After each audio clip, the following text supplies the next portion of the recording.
सरकार और किसानों के बीच मीटिंग हुई और सरकार ने एक बार गेंद फिर से किसानों के पाले में डाल दी है और कहा है कि हम इस कानून को 1.5 साल के लिए होल्ड पर रख देंगे।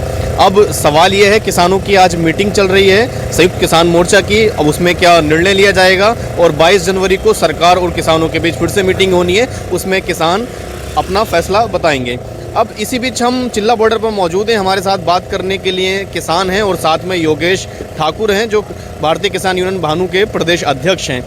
ठाकुर साहब, क्या लगता है, अब सरकार ने सीधा किसानों पे अब डाल दिया कि हम 1.5 साल तक स्टे लगा सकते हैं, आप अपना फैसला बताएं। आज मीटिंग है आप लोगों की, क्या उम्मीद है, अब क्या आप लोग किस निर्णय पर पहुंचेंगे? मीटिंग में बात करके सबसे तब बात मालूम पड़ेगी क्या होता है। वैसे तो हमारा तो ये स्वामीनाथन आयोग की रिपोर्ट लागू करने की 2014 में मोदी जी कहते थे उसको लागू कर दें, और जो उपज की कीमत बनती है हमारे गेहूँ धान उनकी फसलों की, तो उस पर गारंटी कानून बना दें, किसी नीचे नहीं खरीदा जाएगा और होल्ड पर डाल दें, और उसके बाद फिर लागू करेंगे, हम फिर आगे होल्ड पर डलवा देंगे।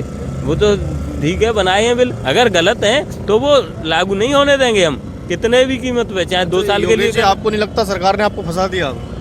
हमको क्यों फंसा दिया? अब फैसला आप पे छोड़ दिया कि हम 1.5 साल स्टे लगाएंगे, आप लोग हम पे क्या छोड़ दिया बताओ?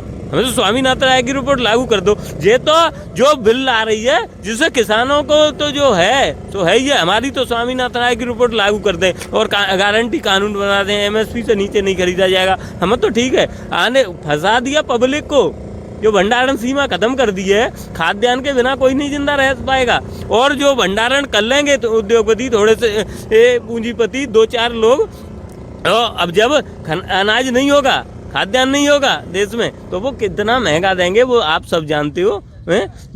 किसान अपने घाटा झेल के सारे देश को खिला सकता है, लेकिन उद्योगपति कभी घाटा झेल के और कुछ सामान नहीं भी देगा। क्या आप लोग तैयार होंगे अगर आप संयुक्त किसान मोर्चा का फैसला आता है कि 1.5 साल स्टे लगाएंगे, तो आप लोग अगर 1.5 साल का स्टे सरकार लगाती है, आप लोग कानून ये खत्म करेंगे आंदोलन? ना स्टे लगा देंगे, ठीक है, और फिर बाद में स्टे लगवा लेंगे। हम तो स्टे लगाते रहेंगे, इनको लागू नहीं होने देंगे हम, कतई आज कह रहे हैं लागू नहीं होने देंगे ऐसे कानूनों को। दूसरी बात, स्वामीनाथन आयोग की रिपोर्ट लागू करके हमारी उपज के दाम बनते हैं, उस पर गारंटी कानून चाहते हैं हम, वो बनवा के जाएंगे। बाबा क्या कर रहे थे आप, जरा कहिएगा। अन्न के भंडार भरेंगे लेकिन कीमत पूरी लेंगे, तीनों कानून कैंसिल होंगे। हम नहीं फंसे, किसान नहीं फंसता कभी भी, सरकार फंस गई, और इस सरकार फंस गई और आइंदा सरकार नहीं आएगी इंशाअल्लाह। क्या